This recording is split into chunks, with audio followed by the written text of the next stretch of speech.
2025 में हमारी केंद्र सरकार के द्वारा कुछ बिल पेश किए गए, कुछ कानून बनाए गए, कुछ कानूनों का स्वागत किया गया, कुछ बिलों का स्वागत किया गया और वहीं कुछ बिलों का क्रिटिसिज्म भी हुआ। तो आज इसी प्रकार के बिल्स के बारे में बात करेंगे, कानून के बारे में बात करेंगे। तो लेक्चर में आप सभी अंत तक बने रहें, क्योंकि एक एक पॉइंट पे बात करेंगे, एक एक पॉइंट पे डिटेल डिस्कशन करेंगे। तो चलिए देखते हैं, सबसे पहले जो हमारा बिल आता है वो कौन सा आता है। ये वो बिल है बच्चों जो सभी वर्किंग पीपल के लिए बहुत ज्यादा जरूरी था, क्योंकि आज की जो भागदौड़ वाली दुनिया है ना, इसमें हर एक एम्प्लॉयर को अपना एम्प्लॉय ऐसा चाहिए जो अपने निर्धारित समय से ज्यादा काम करे और वो भी उतने ही वेतन पे।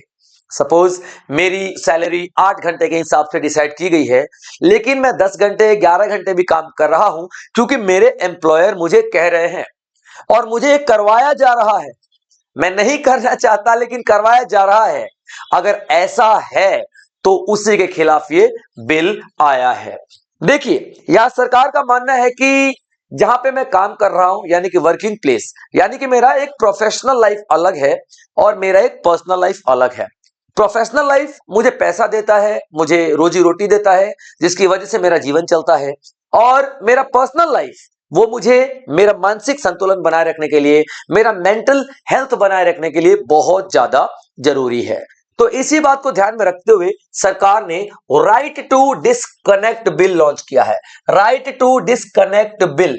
अब यह बिल क्या कहता है, आप जब ऑफिस से निकलते हो, यानी कि ऑफिस आवर्स से निकलते हो और जब आप घर पहुंचते हो भाई साहब, तो डिस्कनेक्ट हो जाओ। आप उसके बाद ऑफिस का फोन इग्नोर कर दो, आप उसके बाद ऑफिस का मेल इग्नोर कर दो, आप उसके बाद ऑफिस के व्हाट्सएप इग्नोर कर दो, क्योंकि आप अपनी फैमिली के साथ टाइम बिताना चाहते हो। आपका खुद का मी टाइम चाहिए, क्योंकि वही आपके मेंटल हेल्थ को बरकरार रखेगा। कर सकते हो आप ये बिल आने के बाद। यानी कि आपका एम्प्लॉयर जहां पे आप जॉब कर रहे हो ये नहीं पूछ सकता कि भाई साहब मैंने आपको रात के 11 बजे कॉल किया था, आपने कॉल क्यों नहीं पिक किया।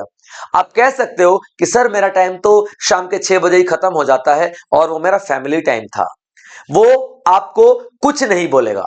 अगर वो कुछ कहता है या फिर आप पे कुछ सैंक्शंस वगैरह लगाता है, तो उस केस में आप सीधा कंप्लेन कर सकते हो और उसके खिलाफ कार्रवाई की जाएगी और आपकी सैलरी का 1% उसको भरना पड़ेगा जुर्माने के तौर पे। यानी कि आप अपनी पर्सनल लाइफ अब जी सकते हो। तो यह किया गया हमारे संविधान के आर्टिकल 21 के तहत। हमारा संविधान का आर्टिकल 21 क्या कहता है, राइट टू लाइफ देता है, जीवन जीने का अधिकार। जीवन जीने का अधिकार का मतलब ये नहीं कि सिर्फ सांस ले रहा हूं। जीवन जीने का अधिकार का मतलब ये है कि मैं डिग्निटी के साथ जी रहा हूं कि नहीं जी रहा हूं, अपनी पर्सनल लाइफ को जीते हुए, अपनी हैप्पीनेस लाइफ को खुश रहते हुए जी रहा हूं कि नहीं जी रहा हूं, ये इंपॉर्टेंट है। आर्टिकल 21 ये कहता है। तो हमारे आर्टिकल 21 को ध्यान में रखते हुए ये कानून बनाया जा रहा है। अगर आप डायरेक्टिव प्रिंसिपल की बात करते हो, directive principle of the state policy, ये कोर्ट में आप चैलेंज नहीं कर सकते, no doubt. Directive principle of the state policy जो होती है, इसलिए होती है कि जब कोई राज्य अपने पॉलिसी निर्धारित करे, नीतियां निर्धारित करे, तो इन बातों का ध्यान में रखे। तो उसमें साफ कहा गया है कि देखो सर, आप लोग ना वर्किंग कंडीशन को ध्यान में रखो। जब आप पॉलिसी बनाओ तो आपका जो एम्प्लॉयर है वो कहां काम कर रहा है, जहां काम कर रहा है वो वर्किंग जो कंडीशन है वो सही है कि नहीं है। फेयर आवर्स, यानी कि एक जायज घंटे रखो काम करने के लिए। उसके बाद आप वर्कर के वेलफेयर के लिए काम करो। सर, वर्कर्स यूज करने की चीज नहीं होते हैं।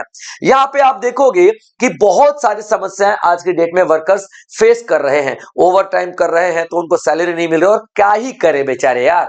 बेरोजगारी इतनी है, बेरोजगारी इतनी है कि बेचारों को मजबूरी में काम करना पड़ रहा है। अब देखना यहाँ पे जो चैलेंजेस हैं ये पूरे बिल में दिखाया गया है, वो क्या, डिजिटल ओवरवर्क।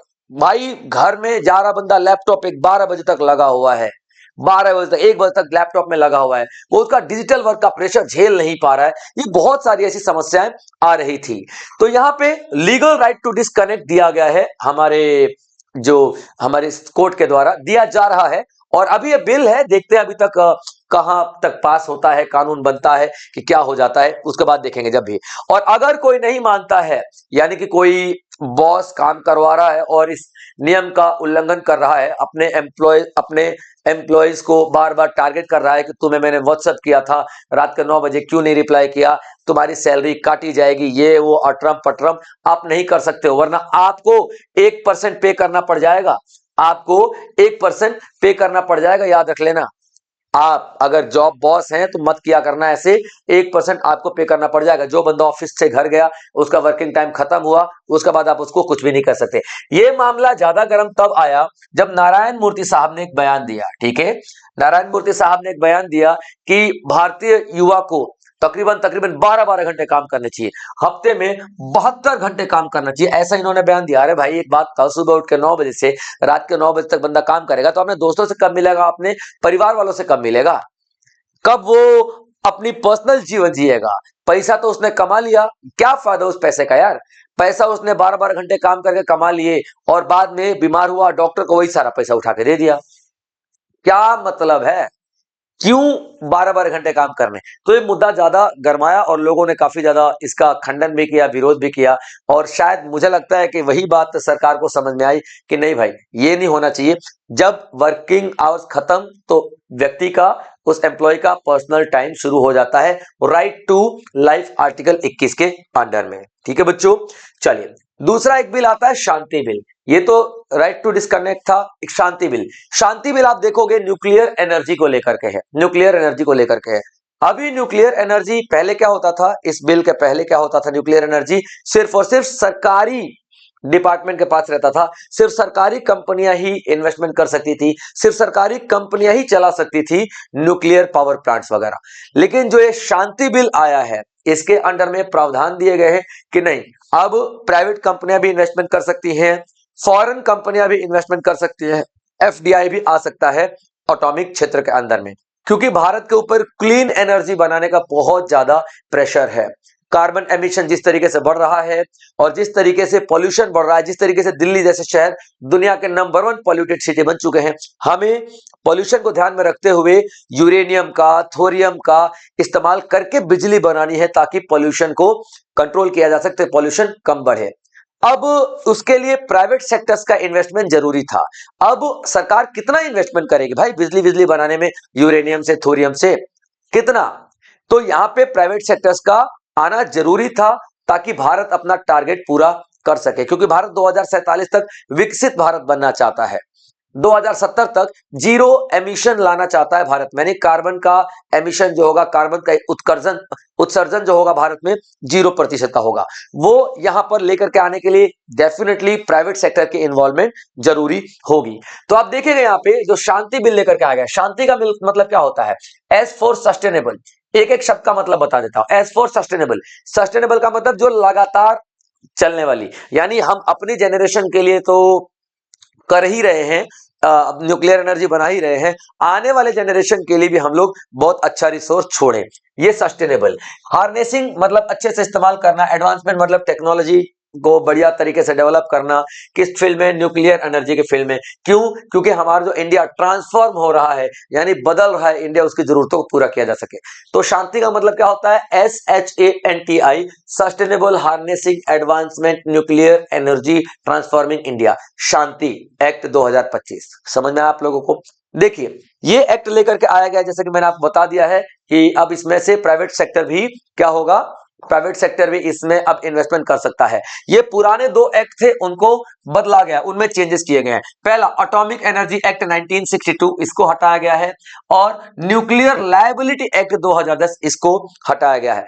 अब इन दोनों का मतलब क्या है, जैसे कि एटॉमिक एनर्जी एक्ट 1962 क्या कहता था कि भाई नहीं, ये बहुत सेंसिटिव मामला है न्यूक्लियर एनर्जी वाला, ये न्यूक्लियर एनर्जी अगर प्राइवेट सेक्टर में चला गया, प्राइवेट लोग इन्वेस्टमेंट करने लगे तो भैया खतरा बन सकता है।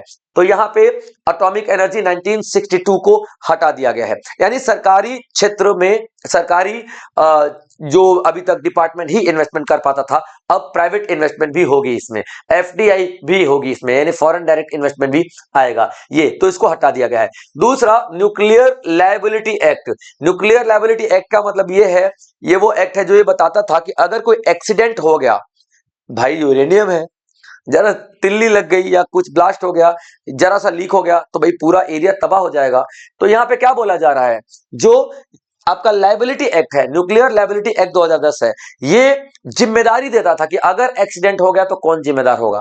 तो ये क्या बताता था, भैया सप्लायर जिम्मेदार होगा। कौन? सप्लायर यहाँ पे जिम्मेदार होगा। सप्लायर तो होगा ही होगा और ऑपरेटर भी होगा, ठीक है।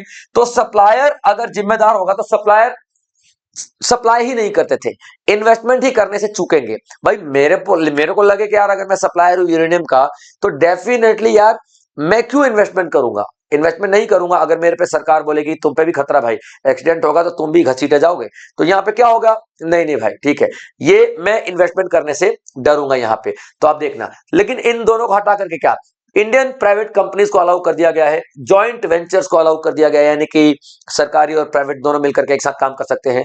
फॉरेन कंपनीज एफडीआई भी इसमें आ सकता है, लेकिन याद रखना FDI foreign direct investment direct नहीं आएगा, वो किसी इंडियन प्राइवेट कंपनी में इन्वेस्टमेंट करेगा और उसके जरिए आएगा, यानी कि डायरेक्ट इन्वेस्टमेंट नहीं कर सकता है। क्लियर बच्चों? यहाँ पे गवर्नमेंट का कंट्रोल रहेगा प्रॉपर, क्योंकि ये यूनियन लिस्ट का सब्जेक्ट है।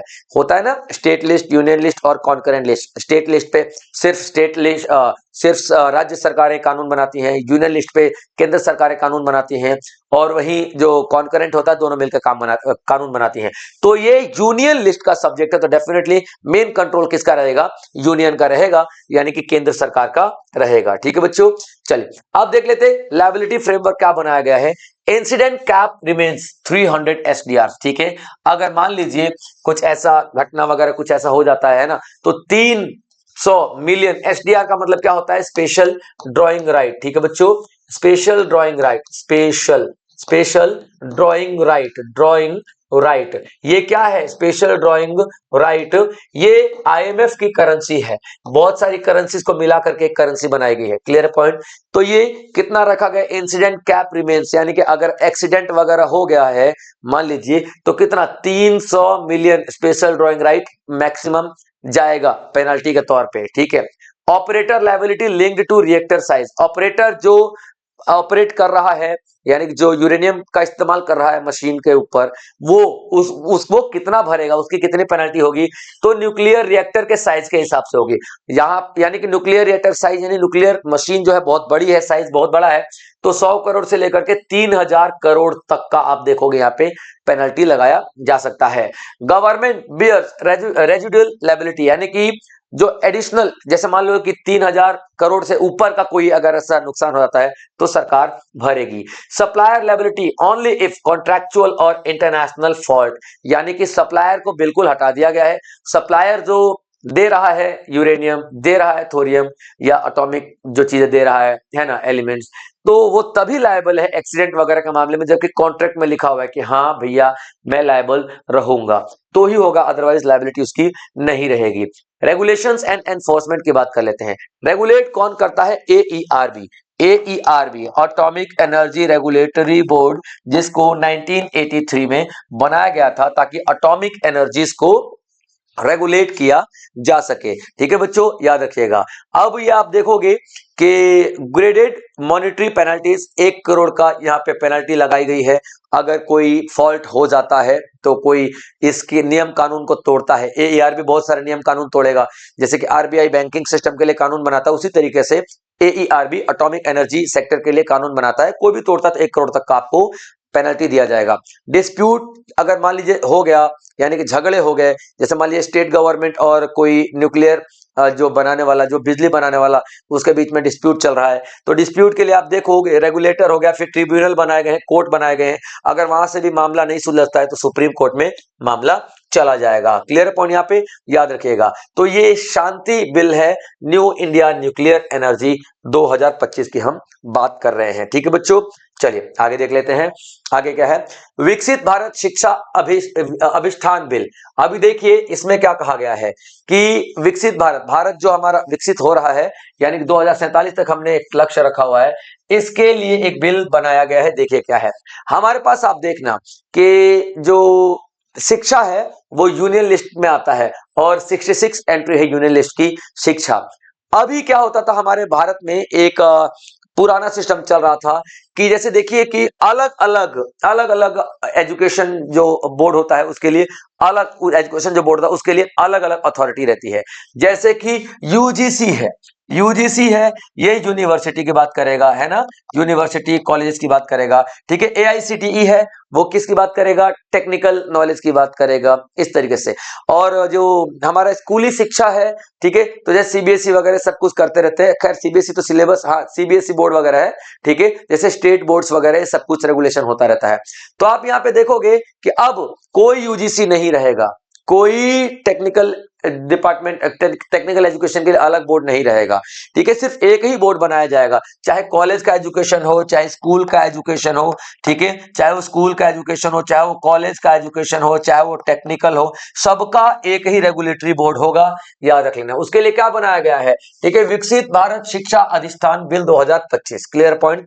यानी कि अब कोई भी एक अलग अलग यूजीसी को यूनिवर्सिटी डील कर रहा है, ठीक है, एआईसीटीई को जो आपका टेक्निकल एजुकेशन को डील कर रहा है, ये सब नहीं चलेगा भाई साहब। और इस बिल में 3 पॉइंट बनाए जाएंगे, 3 में काटा जाएगा, ए बी सी। ठीक है, विकसित भारत शिक्षा विनियमन परिषद ये क्या करेगा भाई साहब, ये जो रूल रेगुलेशन बनाएगा।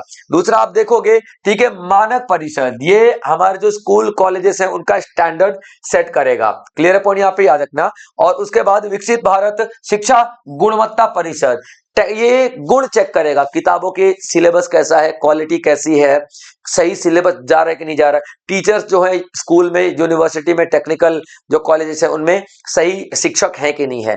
तो ये जितना भी आप लोग देख रहे हो कि जैसे यूजीसी ग्रांट कमीशन है जो कि 1956 में बनाया गया था, ठीक है, all India council for technical education ये टेक्निकल एजुकेशन के लिए बनाया गया था 1987 में। आप देखना national council for teacher education act ये टीचर्स के लिए बनाया गया था, यानी कि हर एक तरीके की शिक्षा के लिए एक अलग बॉडी थी। अब ऐसा नहीं होगा, अब हर तरीके की शिक्षा का एक ही रेगुलेटरी बॉडी होगा। जैसे कि प्राइवेट बैंक, सरकारी बैंक, आरआरबी सबका एक ही होता है ना, आरबीआई, वैसे हर तरीके की शिक्षा का हेड यहाँ पे एक ही रहने वाला है। इस बिल को हम लोग क्या बोलते हैं, विकसित भारत शिक्षा अधिष्ठान बिल, क्लियर बच्चों यहाँ पे।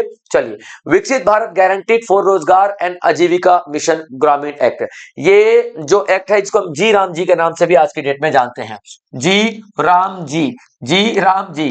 ठीक है, ये कोई नया एक्ट नहीं है, पुराना एक्ट ही है। और पुराना एक्ट कौन सा वाला है, तो भाई साहब आपने सुना होगा एमजी नरेगा, एमजी नरेगा है ना, एमजी नरेगा को बदल दिया गया है Viksit Bharat guaranteed for Rozgar and Ajeevika mission, G RAM G बन जाता है, याद रखना। ठीक है, तो Mahatma Gandhi national rural employment guarantee act 2005 को रिप्लेस किया गया है। चेंजेस क्या किए गए हैं, जो Mahatma Gandhi national rural employment guarantee act जो था इसमें 100 दिन का रोजगार दिया जाता था ग्रामीण क्षेत्र में, ठीक है बच्चों, लेकिन अब इस रोजगार को बढ़ाकर कर दिया गया है 125 दिन, क्लियर पॉइंट याद रखना। उसके बाद जो फंड होता था ना, फंड की बात कर रहे हैं, तो फंड कितना कितना कौन कौन शेयर करेगा देखिएगा, तो स्टेट और सेंटर के बीच में 60% सेंट्रल गवर्नमेंट देगी, 40% स्टेट गवर्नमेंट देगी। अगर तो प्लेन वाला एरिया है, जनरल स्टेट्स हैं, हिमालयन रीजन है, नॉर्थ ईस्टर्न है, तो 90% सेंट्रल गवर्नमेंट देगी, 10% आपका स्टेट गवर्नमेंट देगी। और 100% कहां पे सरकार देगी,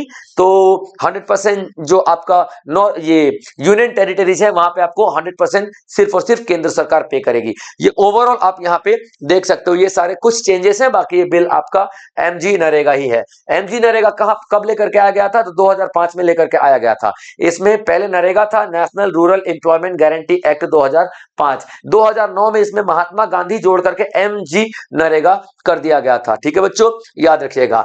अब इसमें एक और पॉइंट है कि ये पहले जो था ये 12 महीने रोजगार देता था, लेकिन ये सिर्फ 10 महीने रोजगार देगा, 60 दिन का ब्रेक आपको मिलेगा, सिर्फ 10 महीने का ही रोजगार देगा, 10 महीने में 100 दिन पूरे करेगा। ठीक है, चलिए, ये पूरा पूरा आप शेयरिंग देख सकते हो जो मैंने आपको बताया, नॉर्थ ईस्टर्न रीजन में 90%, 60% अदर स्टेट्स में पूरा देखोगे आप, और 100% यूनियन टेरिटरी में, क्लियर पॉइंट यहाँ पे। चलिए आगे देख लेते हैं, अगला क्या आता है। अगला आता है central excise amendment bill, central excise amendment bill. Central excise क्या होता है, जब प्रोडक्शन होता है ना हमारे देश में, कंपनी में, तो जो अलग अलग तरीके के उनको चार्जेस देने पड़ते हैं, टैक्स देने पड़ते हैं, तो ये एक्साइज की बात करें, central excise act 1944, central excise act 1944 इसको रिप्लेस कर दिया गया है, हटा दिया गया है, याद रखेगा, हटा दिया गया है। और किसके लिए हटाया गया है, मतलब वैसे तो ये एक्ट है किसके लिए हटाया गया, तंबाकू के लिए, ठीक है। यानी कि जो एक्साइज ड्यूटी तंबाकू वाले प्रोडक्ट, जो तंबाकू, गुटखा, सिगरेट है, ठीक है, उस तरीके के प्रोडक्ट पे एक्साइज ड्यूटी को चेंज कर दिया गया है। अब सरकार तंबाकू को, गुटखा को, नशीले पदार्थों को महंगा कर रही है। इसके पीछे दो वजह है, एक तो सरकार का रेवेन्यू बढ़ जाएगा, सरकार का इनकम बढ़ जाएगा, और दूसरा होगा अगर नशीले पदार्थ ज्यादा महंगे हो जाएंगे तो लोग इसका सेवन करना बहुत ही कम कर देंगे। तो ये दो कारणों से क्या किया जा रहा है, ठीक है, सेंट्रल एक्साइज एक्ट 1944 मतलब रिप्लेस किया जा रहा है, चेंज किया जा रहा है, याद रख लें, इसको चेंज किया जा रहा है, ठीक है। बैकग्राउंड की बात कर लेते हैं। जीएसटी जो हमारा जीएसटी तंबाकू और अलग नशीले पदार्थों पे भी देखना, इस बार जीएसटी 40% तक का लगाया गया है। तो ये देखो यार, मतलब सरकार क्या कर रही है कि यार जीएसटी लगा करके इनको महंगा तो कर ही रही है, बाद में यहाँ पे प्रोडक्शन का जो उत्पादन के टाइम पर जितना भी टैक्स लगता है वो भी बढ़ा करके इनके प्रोडक्शन को और इनके कॉस्ट को बढ़ा रही है। और रीजन मैं आपको बता चुका हूं, ठीक है। क्या क्या चेंजेस किए जा रहे हैं देखिए। अनमैन्युफैक्चर्ड टोबैको, अनमैन्युफैक्चर्ड टोबैको यानी कि कच्चा तंबाकू है, उस पर 64% टैक्स लगता था, 70% कर दिया गया। ये क्यों किया गया है भाई साहब, इसलिए किया गया है क्योंकि जो बीड़ी जो गांव में बनाई जाती है भाई, लोग वो पीने लग जाएंगे। अगर कच्चा तंबाकू सस्ता ही है तो भाई सस्ता यही पी लो, नहीं कच्चा तंबाकू को ही महंगा कर दो, क्योंकि शुरुआत से ही ये महंगा हो जाए। सिगरेट की बात कर लेते, देखो 200 से लेकर 735 तक, 200 से लेकर 735 तक लग जाता था, ठीक है। उसके बाद अभी देखो ये बढ़ा करके 2700 से 11,000 पर थाउजेंड यूनिट आपको अभी बढ़ा दिया गया पैसा, ठीक है। च्युइंग टोबैको, चबाने वाले जो तंबाकू है, 25% से बढ़ा करके 100% कर दिया गया है, ठीक है। हुक्का और इन सब पे 25% से 40% कर दिया गया है। Smoking mixtures for pipe, cigarette वगैरह जो होते हैं ना, जो थोड़े अमीर अमीर लोग पीते हैं, ठीक है, वो राजकुमार पीता था, नेहरू जी पीते थे, ठीक है, तो ये 60% से लेकर के 325%। आप देखोगे जितने भी नशीले पदार्थ, सिगरेट, बीड़ी, तंबाकू, इन सब पे टैक्स को बढ़ा दिया गया है। और रीजन क्या है, या तो रेवेन्यू बढ़ जाएगी या तो लोग सिगरेट पीना कम कर देंगे। एंड डेफिनेटली दोनों ही केस में देश का फायदा होने वाला है, ठीक है। इंप्लीकेशंस की बात कर लेते हैं। सेंट्रल गवर्नमेंट की जो रेवेन्यू है वो बढ़ जाएगी, पब्लिक हेल्थ जो है वो इंप्रूव होगी, क्योंकि लोग सिगरेट कम पिएंगे उस हिसाब से, ठीक है। अभी देखो रेवेन्यू जो हमारा जीएसटी से जो कंटिन्यू जो रेवेन्यू आता था वो तो आएगा ही आएगा, और वो मेंटेन रहेगा, ठीक है। Higher duties increase prices affect consumption, consumption अपने आप ही कम हो जाएगी। ये ओवरऑल चीज आप देखोगे कि हाँ भैया, हेल्थ और रेवेन्यू दोनों से डील करते हैं, ठीक है। सबका बीमा सबकी रक्षा, अमेंडमेंट ऑफ इंश्योरेंस लॉज 2025। अभी देखिए बीमा क्षेत्र में insurance act 1938, LIC act 1956 and IRDA act 1999, तीनों में चेंजेस किए जा रहे हैं। तीनों में चेंजेस यानी कि बीमा को कुछ इस तरीके से किया जाएगा, जो इंश्योरेंस सेक्टर है कुछ इस तरीके से लाया जाएगा, इतने चेंजेस किए जाएंगे कि भारत में सभी बीमा ले सकें, सभी इंश्योरेंस ले सकें। अब देखिए क्या क्या किया जाएगा। सबसे पहले क्या क्या चेंजेस हैं। एफडीआई में पहले 74% तक का, इंश्योरेंस सेक्टर में पहले 74% तक का एफडीआई होता था, उसको बढ़ा करके कितना 100% कर दिया गया है। रेगुलेटरी अपडेट की बात कर लेते हैं तो insurance act, LIC act, IRDA I act जो है, ये सभी को मजबूत किया गया, यानी कि सरकार का बहुत ज्यादा नियंत्रण दे दिया गया है और बहुत ज्यादा पावर दे दिया गया है इन अथॉरिटीज को, ताकि बीमा सेक्टर को ज्यादा अच्छे से रेगुलेट किया जा सके।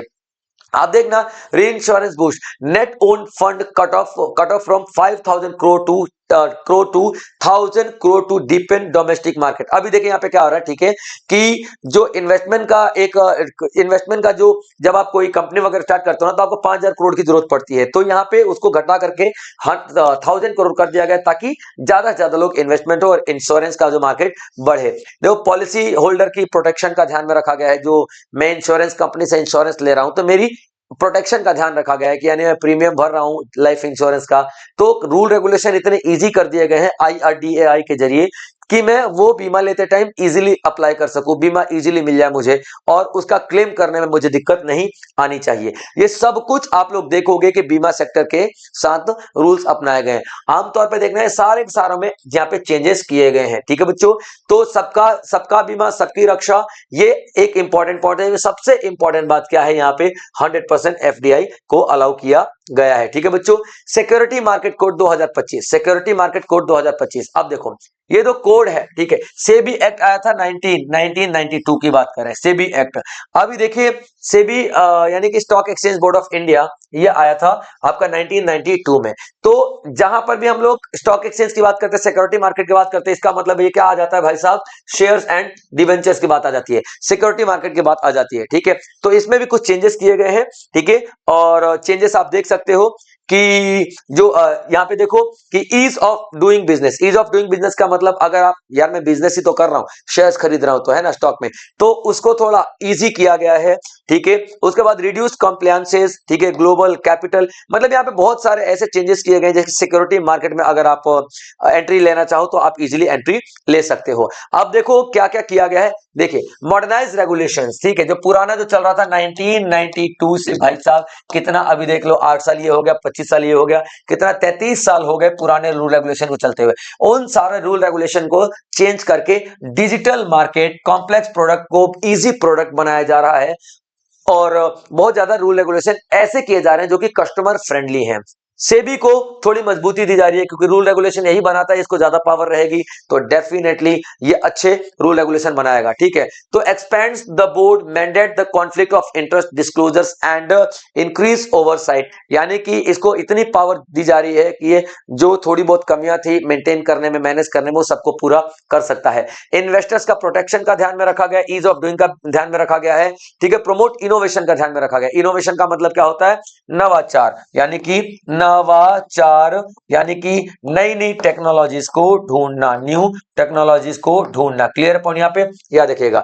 तो ये ओवरऑल आप देखो कि कुछ ऐसे बिल हैं जो कि इंपॉर्टेंट थे और जिन्हें एग्जाम में पूछा जा सकता है आप सभी से। तो इस तरीके के और भी लेक्चर्स मैं आपके लिए लेकर के आता रहूंगा।